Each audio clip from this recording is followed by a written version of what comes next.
I'm gonna start recording. All right, awesome. So it is 6:02. Let's get started. All right, all right. So once again, hi, I'm John, president of ACE. What we're gonna do today is go over Linux because that's fun, and we're gonna do some Bash because Bash is pretty, standard. You're gonna use Bash most of the time. So if you didn't know what Bash is, it is basically the command line interpreter for Linux. Most Linux, some of them have weird terminals. They use like ZSH or fish, but we're gonna go over Bash, and Bash is basically you talking to your computer. Yeah, pretty much that it. Because most, if not all of the tools that we were gonna use this year, they're almost all going to be done on the command line. So once you get a good grip of typing your commands, getting a good understanding of what the command line is, how it works, you'll have a much better time following along when we make our malware and stuff. All right. All right. So let's get cracking. First of all, disclaimer, we have to have this. Basically what it says is you can do illegal things with Linux. I'm not going to say you shouldn't, but if you do it and get caught, we're not responsible. And if you do get caught, we will make an example out of you. Right? Right. Glad we all understand. Linux. All right, let's install it. It's really, really easy. If you're running Windows, like I said, it's super, super easy. They have three options. One of them is stupidly easy. One is kind of complicated. Three is also kind of complicated. Well, there's four. Let's borrow a laptop. But there is the Windows subsystem for Linux. Windows, thankfully, isn't stupid anymore. Microsoft got their head in the game. You're able to get a Windows virtual machine literally slapped onto your own operating system, which is much, much easier than making a virtual machine. That is option two. You install something like VirtualBox or VMware, mount your own image, and launch it from that software. In a sense, VirtualBox is safer because you are within a restricted environment. But if you're on WSL, you have access to your whole operating system, your entire drive. So if you, for some reason, manage to nuke your boot drive, it'll affect your actual Windows files. But I don't think anybody will do that, hopefully.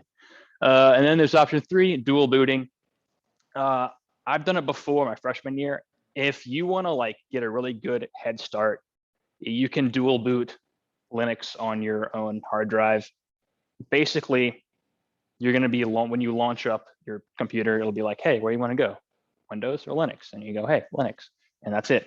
And that way, it kind of forces you to understand, forces you to get a good understanding of Linux. That way you can do stuff, basically. But option number one, which is WSL, Windows Subsystem, is super easy, and that's what we're almost always going to use for meetings unless something crazy happens. Basically, all you need to do, PowerShell, launch it as administrator, right? And then you're going to do WSL space tac, which is hyphen install, and it might go, what is that? If it does do that, you're going to have to Google it, because there's a whole Windows group join thing. But if it doesn't do that and you just launches up hey, you want to go, and you're going to say yeah. If it does that, you're good. Otherwise, yeah, you have to join the Windows Insiders program. So if you're Windows 10, yes, you can do this. If you're on Mac, don't worry about it. You can follow along. If you're on Windows 8 and below, I don't know what you're doing, but yeah. So for those of you that are actually doing this, are y'all able to do it? Yay, nay? Yeah? For me, What's up? I'm not able to do it. You were not able? Correct. Okay, so what are you getting when you type in WSL tac install? It's giving me some error code. Some error code? Okay, then you may need to pull up. I haven't tried to go into that link yet. Yeah, go to that link and see what it does. Yeah, Okay. The guy on Zoom is struggling. That's okay. But we do have, I forgot to mention this, we do have flash drives with different Linux flavors. So if you want one of those, I think we have Debian, CentOS, Arch, but if you want to be crazy and do that, yeah. So for the people that are doing Windows Subsystem, is it's just taking its time, or are y'all just flying ahead? John, how long does it take? I don't know. It'll take a few minutes. You have to restart too at the end of it, which I'm now. So, I mean, if you already have Linux, like that guy's on Ubuntu. Huh? You gotta start your computer first.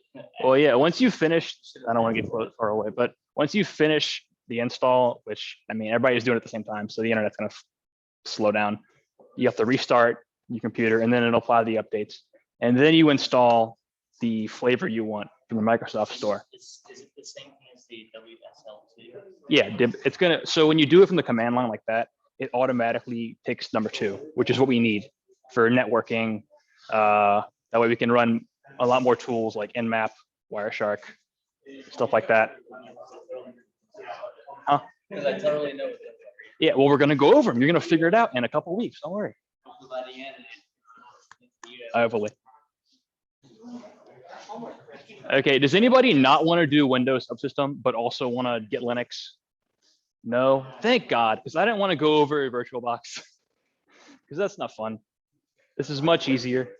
I mean, I have the instructions on the PowerPoint, but it's like 14 steps and nobody, no one's gonna do that.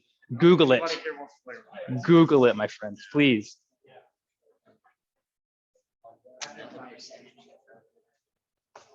We're just gonna chill, I guess, because how is classes going for all of y'all? All right, are y'all cyber? Computer science, yeah, me too. It's cool. Yeah, I don't like 8 a.m.s either. What? Oh no. Have y'all gone through Scratch yet? Are they not? Are y'all gonna do Scratch or no? You are? God, good luck. I hate Scratch. It's like the game, you know, it's like put the words in. It's like you repeat this 20 times, add 4 and 2. And it's really, really basic. It is a flowchart. It's like a chart that you piece together and it does code. It's ridiculous. They do it for like a week. It is, thankfully it is a week, but I would much rather just jump into Python. Oh no. Yeah, once again, once that finishes, you have to restart your laptop or your computer for it to finalize. Was there a reason I didn't download the last thing? Let me see. Like everything was good, and then I got to this one, and it said an error wasn't found. You misspelled install. So that's the whole thing. I noticed that I saw that, and it kept going. I'm like, Yeah, because when you type in the command, it initializes the basic stuff, but you double tap install, that actually installs from the internet. 5 more minutes. I could also pull up while I'm thinking of it. I will also pull up my PowerShell. If you want a different flavor, I use Kali, for example. Let me. Is that your main alert? For my flavor, yeah. How do I help? Damn it, how do I? There we go. All right. So if you want to look up different flavors of the subsystem you can use, it's WSL TAC list, TAC online, I think. And it shows you all the different flavors. There's Ubuntu, Debian, Kali, OpenSUSE twice, and then old Ubuntu, and cool Ubuntu. Yeah, I had Ubuntu 16 my freshman year. That was awesome. I loved it. But I'm gonna use Kali because you know it has all the tools you'll ever need. It's kind of big. It's bigger than Ubuntu. I don't know about OpenSUSE, and Debian is super small, but Kali has the tools that you want, tools that you need to follow along, and it'll be much easier to just have them, you know, like that instead of going, oh, I'm missing this, got to install it, you know.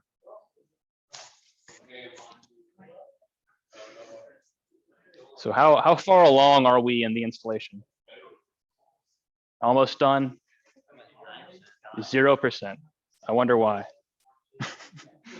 There is instructions on the website, so if you want to do it on your own, you know, go ahead. You could try turning it off.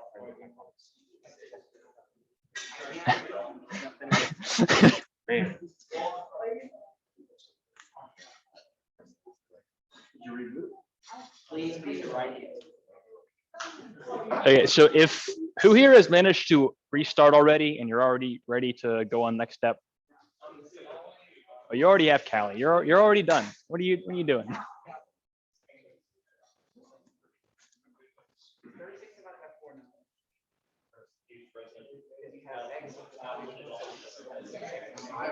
Yo, So I try to do it again, and then it's. I'll just text you.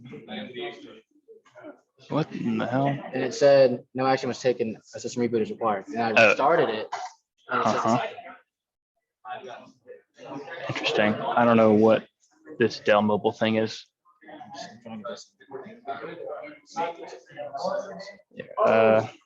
John, are you teaching them how to install distro? Yeah, that's the next step. You can go to the Microsoft store and pick whatever you want. Ubuntu, Kali, OpenSUSE. One sec. Let me see. Let us do this. The operating system. So, you know how there's like Oh, shit. Windows, right? You know how there's like different versions of Windows? Maybe it was a fluke. Admin, Admin. are you sure you restarted? They all have the Huh? same. Are you sure you restarted? Yeah, I pressed restart and put it down. Did it go applying updates or anything? I need to know. Oh, Developers. they didn't do any of that. Try one more time. Yeah, try restarting one more time and see what it does. I should update and restart. Yeah, go update and restart. Yeah. But for this, honestly, Take notes from me. I would. What time is it? Is all right. Hey, John. Yep. How do I, so if I close this down and I want to go back to the audio, how do I do this? What do you? So go to your start menu. Your start menu. Left on the bottom left. That's the start menu. It should be up there. Ubuntu. I would pin that somewhere. Yeah, and then you can just launch it from there. Yeah, yeah. Pretty sure that is. I did mine from the store. I restarted and had The only same thing behind the scenes. every day. It's so. Yeah, so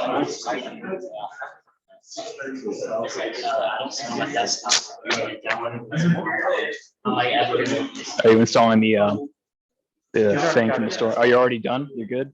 Have you launched it yet? It doesn't have a disk, so that it won't launch. Oh, well, you You got. can install it. You can still make it. But WSL. So if you go here it is. It's Ubuntu. And you click it and it'll be like, here you go. It's installing. And then you're going to put in your username, password, and that'll take a few minutes. So when you manage to go to Microsoft Store and install the flavor you want, check your start menu because it'll probably be there. And then you can launch it from there. It'll go like, hey, we're installing, give us 2 minutes. You'll put in your username, or a username and a password. And I recommend you pin it to like your start menu or your taskbar, your desktop, somewhere. That way you can launch it easily.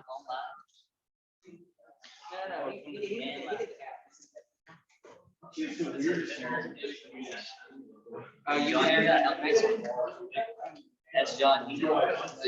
Yo.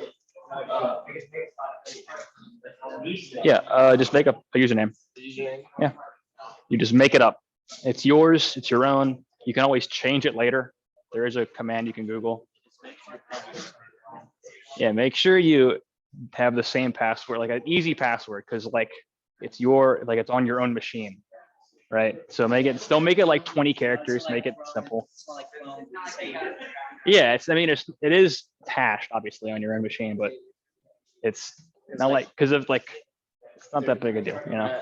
I think when I try to like wipe out some stuff, like with the antivirus thing, it identified like 490 something passwords that were saved. I was like, Yeah, so that's it. You're in. You have your own terminal up and you're good to go. You can now follow on. You're done. You've done it. Good job. All right, how are y'all over here? Are y'all good? If y'all made it, awesome, awesome. Ready to go. Rock and roll.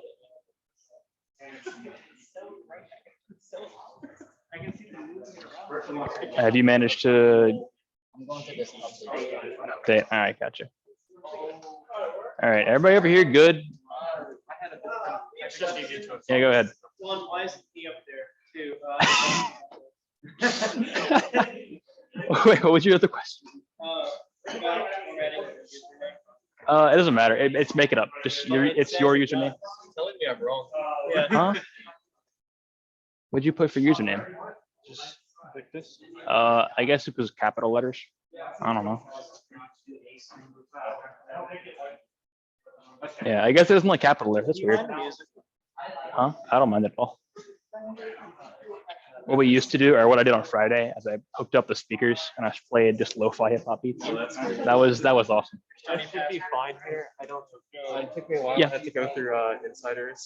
Oh yeah, do that. That's Yeah, cool. do all that. Yeah, just restart and then go to Microsoft Store and then pick out what you want. Kali, Ubuntu, whatever. I'm coming. All right, what you got? So I use Papa West. Papa OS.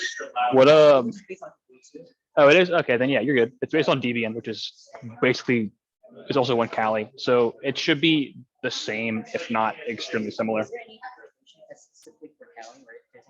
You can always app install it because I'll show you, like, maybe not next week, but the next we'll go over maybe Nmap. And if you don't have it, it's really easy to install. Yeah, sure. Okay, who here is not done and they're still going?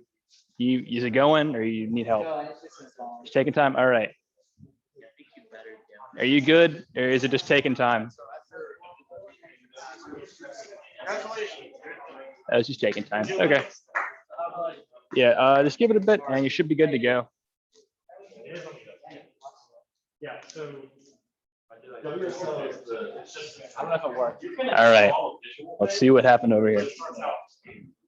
I put the install thing, Okay. turn it on. Well, yeah, it should be already installed. So let's see. Oops. Yeah, it has no installation yet. So you go to the Microsoft Store and you can pick out the flavor you want, Kali or Ubuntu. I would make it simple. You can get Kali. That way it's bigger. It's yeah, go on. I can pull it up for you on the store. You're just gonna go to search and it should be like the first one. Yeah. Just pull it up and install it. And when you install it, it'll go to your start menu. So you can go there, launch it from there. It's taking longer than I thought it would.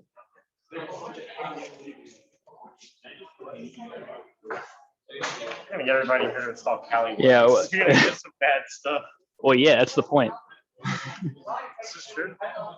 Okay. Me.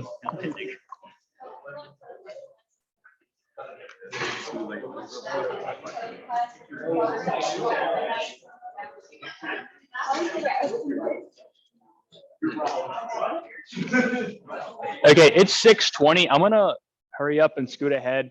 If you want to use the virtual box or dual boot method, sorry, Google it. That's all I can say because we're running out of time. There's a meeting at 6:45 and Megan will yell at me if I take too long. So assuming now that you all have your machines that you can now launch, I'm going to go ahead and launch it and we're going to start cracking. If I can find it.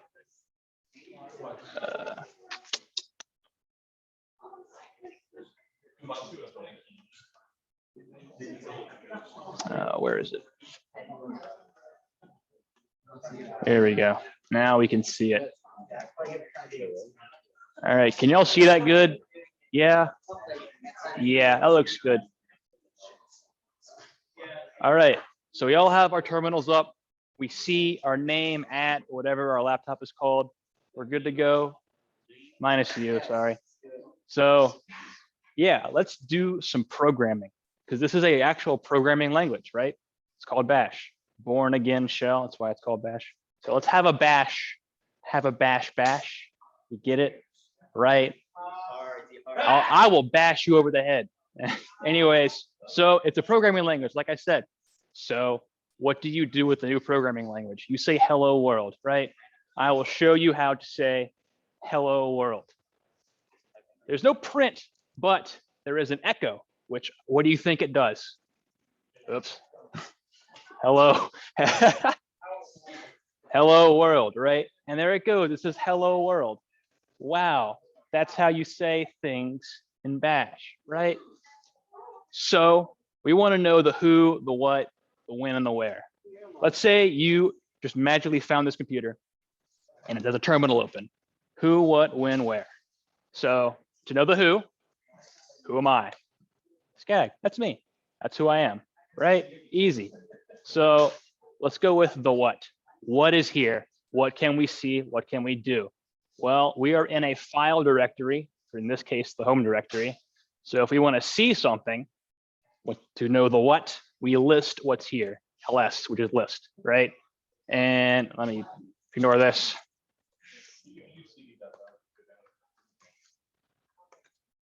Ignore that. Okay, anyways, ls, and there's a bunch of files. I have a capture, index, folders. If it's highlighted in a dark blue, it's a folder, right? Light blue, that's a symbolic link. Don't worry about that yet. The drive is that as a image, I think. Anyways, regardless, we now know what. We see what is here, but let's see what these files are. What's in these files? There's a capture.txt. Let's see what's in the file. We're going to use cat, which is basically, hey, read this file. So we're going to go cat capture. And if there's a unique file name and we type in a few letters, tab, and it just auto-completes it, hey, capture.txt, enter cat. That was an nmap from earlier today, I think. But so that's the file we just read and just printed out all into our terminal. And we see just what's there. Cat doesn't care what is in the file. It will try to print it regardless. So if it's a binary file, doesn't matter. Here it comes. So if you want to, there's a bunch of stuff on my screen right now. So I want to clear what's on my screen. Control L, clean off, right? Let's say I want to go somewhere else, right? So we have our folders. Let's go to documents. So we go to CD, change directory, documents. We're in documents. It even says we're in documents. So what's in documents? I have got some textbooks in here. Secret phrases. I have a Linux folder. Let's go to Linux. Let's see what's in here. And I have a capture from a Wireshark capture and whatever that Python file is. A couple of projects that I worked on. Let's see. We have okay, so we've gone over the what. We've gone over the where. I've kind of gone over where.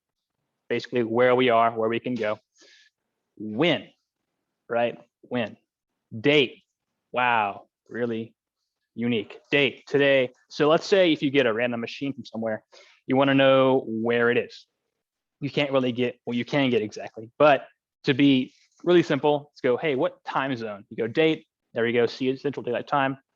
That's time. If we want to know exactly where this machine is, we can go with, they will teach you ifconfig, which will get our IP address, but the right way to do it is IP address show, or IP address, and it'll be it in color. Ooh. Basically, let me do IP address show up, and has our loopback and has F0. That's the most common IP. What's it called? That's right here, iNet right here. This is our IP address, right? That's me. That's you on this machine. You will see your IP, right? That's kind of the goal of it. See what else we got. So I've gone through documents in Linux. I want to go back, right? CD ... Now you're going to go, what the heck? That wasn't a folder. It didn't show up in LS, right? Well, technically it did. You just didn't see it because it's hidden, right? And I'll show you how. Because ls tac a, which stands for all, these are called arguments, parameters, whatever you want to call them, flags. They're going to say ls-a. No, it's called tac. You're going to call it tac because you're a hacker, right? You're going to use cool words. ls tac a, and it's going to show ... which is is this directory, ... is the previous directory. So you can traverse backwards, and I will go back to my home directory. right? So let's go ls tac a in here. And there's a bunch of stuff in here because I have a lot of random tools I've run, and it just makes a hidden folder to like it's your config, stuff like that. Let me go back to documents, and I can go multiple folders at once. Ooh, scary. So document/Linux, right? I'm here, ls tac a, and you can see more files. One is called definitely not my login info, right? Well, we can read it because we can see it, right? It's there, doesn't matter. Even if it's hit or not, we can still read it. So we're going to do dot definitely tab because no one's going to type all that out. Enter, and we have our username, Hackor, password. Believe it or not, that password was my Neopets password back 12 years ago. Fun fact, they stored your password in plain text. So when they got hacked, everybody's password was stolen. So if you have the same password as your Neopets password, please change it. That's all I can say. So we have a username and a password. We don't really know where this came from, where it goes, but we can guess. Let's just assume that, hey, maybe this is a user on this machine. If you know anything about server hosting, you know that there are users for every computer. This is the user right here. When you typed in who am I, this is who the user is, that's me. And you can view, there are a bunch of different ways to view all the users on a machine. An easy way is to cat, and I'll show you the directory structure of Linux in a second, but it's /, which is the root directory, not home directory, etc, password, right? And it's going to show a bunch of users. These are all program-based users, but the ones that you're going to be looking for start at 1001. There's blog, and then there is Hackor, right? So if we have the logon info for a user in this machine, we can log in as them. To do that, SU, which stands for super user, but in this case, we're going to do SU Hackor, right? And it's going to ask for a password. This means we're going to change the user from me to Hackor. And the password, which is baseball 1999, enter, and it's going to go, hey, now who am I? Hackor, right? And we can go to our home directory by just typing change directory with no arguments and just toss it in. And I don't think I put anything in here, did I? No, not important. Anyways, let's see what else we can do, right? So we've done our super stuff. We are logged in as a new user, which technically is a sub process. So if I log out, which is Control D or exit, it'll log out of Hackor and back to me. I can go traverse backwards based on processes. Let's see what else we can do. So let's go over some directions, right? Some redirections. So we have files, right? Let's make a file. Touch makes a file. My file, right? ls, boom, there it is. It's a file. Cool, cool. So here in Mr. My File, there's nothing in it. If we go over My File, no, cat's not going to do anything. What we can do is we can echo something. Echo hello world. If I can spell hello world. And this button character is what means write the output or the standard output, redirect that to something else. In this case, a file. So we can do redirect my file, and then we cat my file, right? Hello world. I can do this with a file that does not exist yet. Echo hi into, I don't know, right? ls, there it is. I don't know, cat, I don't know, there it is, hi, right? So if we want to write to a file, let's say if I echo hi into, if I can spell my file and I cat my file, man, I cannot type today. It overwrites what we put earlier, which is hello world, and we just put hi, overwrites it. But if we want to say, instead of overwriting a pin to this file, we're gonna go echo hi person, double arrow into my file. We're gonna cat my file. Oh my gosh, I cannot spell. And hi person, right?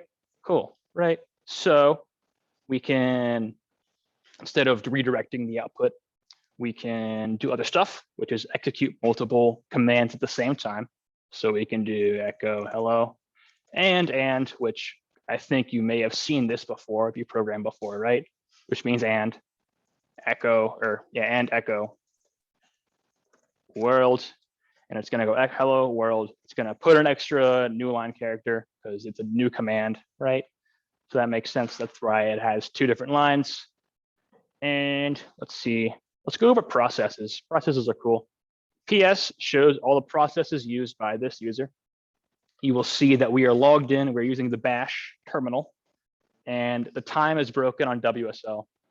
In an actual Linux system, you'll actually have the time, uptime of the process, how long it's been on. That way, if you have, let's say, some process in the background, you know how long it's been up if you do PS, right? And it'll also show its own its command, because whenever you execute a command, you are running a file. Everything in Linux is a file. So when you do these commands, bash, PS, I don't know, other stuff, echo, these are all commands that correspond to a file in most cases. And you're going to see the process ID, TTY, I forgot what that's called. And then the command, you're going to see the actual command that was used to execute the process. So let's view some more processes. PS, tech, AU, I guess X2, why not? And it's going to be a bunch because I had a lot of stuff open today, because I'll show you how to clean up Windows Subsystem later. But what we see here is the user. There's root. Root is the super user. It's the owner. From there, you can delete everything. You can do anything as root. Process ID, how much percentage of CPU this process is using, how much memory, virtual size, and I think RSS is the something standard size. It's what's when you start it up, how much memory is allocated, I think. Go ahead, Karen. TTY is the terminal window attached to the process. Terminal window. It's where it's outputting its like print. No, that explains it. Thanks, Brandon. Brandon said that TTY is a terminal window. Thank you. But clearly, since none of these are printing out to a terminal, they're all question marks, right? Background. Whoops. Stat, forgot about that. Start time stamp, I believe so. How long it's been up. Once again, WSL is broken with that. Command, we're going to see all the commands from all of these processes. And from here, we can see all the way down here, we have bash and what we have here. The commands, the flags that I put earlier, attack AU, that shows all processes. I forgot what U is, but if you want to know the flags, or if you want to know stuff from flags, man stands for manual. If you man PS, it will show you a help menu that you can traverse and go through. And if you go down, it'll go, hey, examples. Yeah, here we go. See every process on the system, PSA, UX, XU, right? And if we get out of that queue, quit. Let's clear this up. Let's see. Piping, I haven't done piping yet. So if we want to find all of the bash commands and all of our processes, we do PS, and we're going to pipe all that input. We're going to redirect that into another command. This is the bar, the pipe, whatever it's called, whatever you want to call it. You're going to pipe the output that would go to terminal into another command. In this case, you're going to pipe it into grep. You're going to love grep. We're going to use grep a lot because grep finds stuff in stuff. Right. Very straightforward. From there, we're going to pipe all these processes into grep, and we're going to grep bash, right? So like I said, it's going to show the command that was just executed in the process in the PS command. And it's also going to show grep. So it's going to show 2. Or no, show 1. My bad, wrong. That process that we just had, which is PS, it executed and now it's done. We throw it away. It's gone, no longer there. And we're going to grep bash there. It shows up bash, which is the command we just executed, and also the starting terminal that we had when we start up the program. If you want to see all of the processes in real time, I can go, I think it's proc, I think. Yeah, all those folders, those are the files corresponding to a process that is currently running. Like I said, in Linux, everything is a file. So when I go back to the root directory, this is your file structure of a basic Linux machine. Usually, the main things you really will want to, like if you want to capture a machine, you want to be looking for things that you can read. Let's say if I want to read all the hash passwords, it is Etsy shadow. These are all the hash passwords. I can't because I don't have permission to.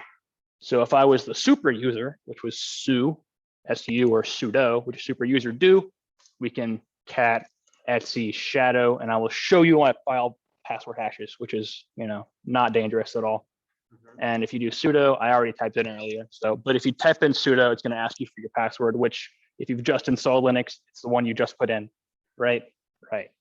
And yep, here's a password hash. Here's a password hash. The way they make it up, I think it's the $ signifies what kind of hashing algorithm it was. That's not really important. Anyways, those are all my password hashes. So if you try hack me, I guess. Let's see, what else can we do? Vim, we haven't gone over Vim yet. I don't think Vim is automatically on a Kali install. So you might need to install it. Thank you, Kevin. It is not. So Vim is our best friend. It is better than Nano. No, Yeah, it is better than Nano. Nano's better. All right, we'll have this debate later. But in my opinion, Vim is better than Nano because you can do a lot more with it. So if you don't have Vim, you have to install it, which is sudo and Debian systems, which you all have. Don't worry about it. Sudo apt install Vim, and it's going to go, hey, we already have Vim for me. But if you don't have it, it's going to say, here you go. It might ask you like, hey, do you want to install 100 kilobytes? And you're going to click yes, or you're going to type yes, enter.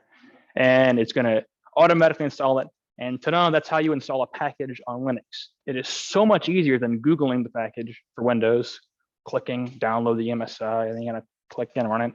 It's so much easier, right? Right. So let's pull up Vim. Vim is our best friend, right?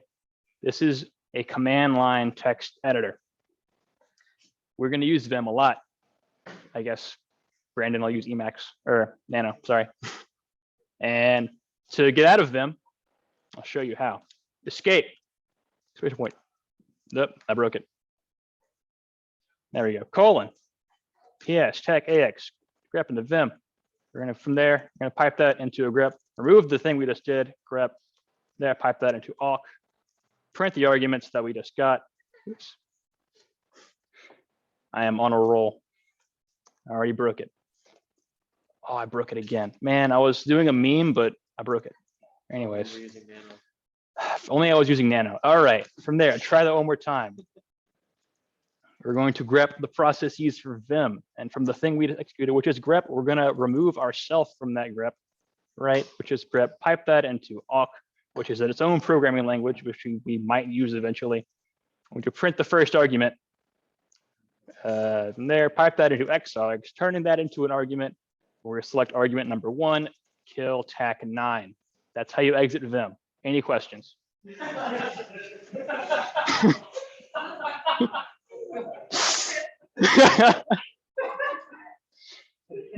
case you didn't get it, I'm kidding. Vim, pull it up. So it's colon, right? Q. That's how you exit. But if you want to be cool, you can do what I just did. Right, right. So let's, I thought I made a file, didn't I? We're going to home directory. I don't know. Let's go Vim my file. And it's going to say, hey, here's a new file. And you're going to click I or press I, and which is the insert mode. And let's make this an executable file, right? This is a script file for some, let's say it's a script file, right? We're going to do what's called a shebang. And this tells the interpreter, tells Linux, or in some cases Vim, what file this is. A shebang in bash, or well, yeah, we'll use bash, for example. Shebang in bash is the hashtag /user, which is the user directory, has all of our user binary files. User bin, which is all of our binary files. Bash, or I guess sh. Either or, I think we'll just use this. And then we're going to say echo hello world. Keep putting that hello. So we're going to escape, colon, to save the file in Vim is WQ, to write, to save, and then to quit, right? Now let's pull it back up again, because this is really useful. Vim is like, hey, I recognize this file, have some color, right? And that'll help us out if we ever do actual real bash scripting, which I don't think we will. Bash is kind of script with, but we might use it. Anyways, out of here, we're going to do point slash to execute a file is this directory slash my file. When you do that, it's going to say permission denied. Why? Well, I'll show you why. ls tech l. I'm parodying Megan. I'm sorry. ls tech l. You're going to see right here rwx, stuff like that. You're going to go, what the heck is this? These are your permissions for a file. There are 3 for 3. So there's user, group, and then there is other. The user, which is the owner. So I own my file. So these first 3, the one in the beginning is like D for directory. It's going to be RW. Yeah, RW read write. I can read this file. I can write to it. People in my group, there are groups in Linux. People in my group, they can read it. They can't write to it. Everybody else, they can also read it, but not write to it. So what we want to do is make it executable. So we execute it, which is chmod plus X, or if you want to be cool, you can do like, I don't know, 755, which is an octal bit representation of the permissions. My file, and then read your ls tech l, and it's green now. Now you see it's green, which is cool. Now you rewrite, execute, read. They can't write to it, they can execute it, stuff like that. So like if you, I don't know, make something important and you want people to be able to read it, but they can't write to it, you would change the permissions for owner, the group, and then everybody else, right? So now we execute my file, hello world. Okay, it is 6:43, there's a meeting in 2 minutes. This concludes this meeting. Announcements, real quick, if you want to be an ACE member, you have access to the ACE library. You can become a peer mentor or mentee in the peer mentorship program. You can run for office, you can vote for officers. Yeah. So if you want to be a member, want to be an officer, want to be a part of the mentorship program, meet me out there. Cool? Cool.